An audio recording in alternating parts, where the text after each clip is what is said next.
Hi everybody, today we'll talk about how to fix or how to solve Messenger not sending photos. To know how to fix or how to solve Messenger not sending photos, you should just go to settings.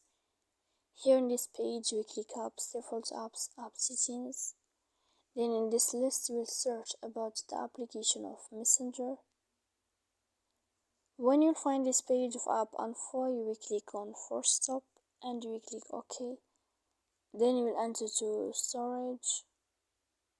Here in this list we click clear cache, and in the end you can go to Play Store.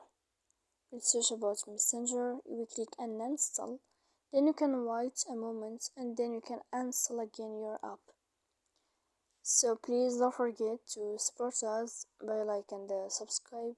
See you next time in another video, and thank you for your attention and your watching.